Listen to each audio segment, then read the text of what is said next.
Mes chers compatriotes, à l'aube de l'an 2016,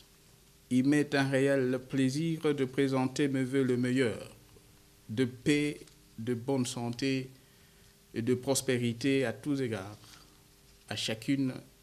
et à chacun de vous. Le même vœu, je le formule à l'endroit de tous ceux qui ont choisi de résider en République démocratique du Congo et de faire de celle-ci leur seconde patrie. Pour certains d'entre vous qui avaient perdu des êtres chers, auront été atteints dans leur intégrité physique ou morale, ou encore auront été affectés par les calamités de tout genre, perdant au passage l'essentiel de leurs biens matériels, l'année qui s'achève aura été particulièrement éprouvante. Éprouvante aussi pour toute la nation, qui, sur différents champs d'honneur, a vu certains de ses valeureux fils et filles tomber afin que vive la patrie. À tous, j'exprime ici ma sincère compassion, ma profonde solidarité et tous mes encouragements au nom de la nation tout entière, en formulant le vœu de voir la flamme de l'espérance se rallumer à nouveau dans la vie de chacun, s'il échait avec le concours de pouvoirs publics. Cette espérance est bel et bien permise pour tous au cours de l'année 2016 qui s'annonce, en raison du projet de paix et de développement en pleine exécution que nous avons réaffirmé lors de notre message sur l'état de la nation. Sa réalisation reste cependant tributaire de la cohésion nationale, fruit de la recherche constante de solutions consensuelles à toutes nos divergences. L'année 2016 sera ainsi une année de multiples défis. Au plan politique, il nous faudra relever le défi de la consolidation de la paix. La responsabilité de la classe politique et sociale du pays est ici engagée, car à travers le dialogue politique national et inclusif, convoqué à cet effet, un consensus devra être trouvé sur les questions qui posent problème, en vue de jeter les nouvelles bases des scrutins prévues par le calendrier électoral global du 12 février de cette année, et dont aucun n'a été réalisé à ce jour.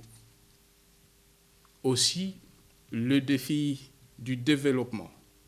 nous impose-t-il de poursuivre les efforts de croissance économique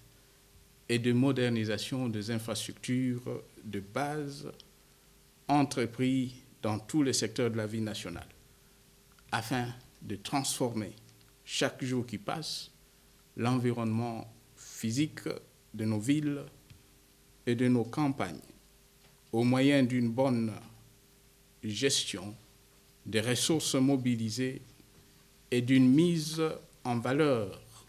toujours accrue de celles naturelles, mais restées longtemps potentielles.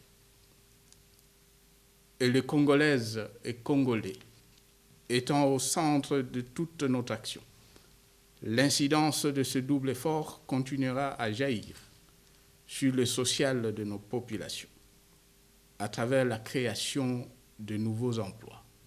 l'augmentation du pouvoir d'achat des masses laborieuses, l'amélioration de soins de santé pour tous et celle des conditions de scolarisation de nos enfants. Dans ce cadre, le récent bond significatif de l'indice du développement humain dans notre pays et le renforcement de mesures sécuritaires ayant permis à nos populations de célébrer le fête de fin d'année dans la paix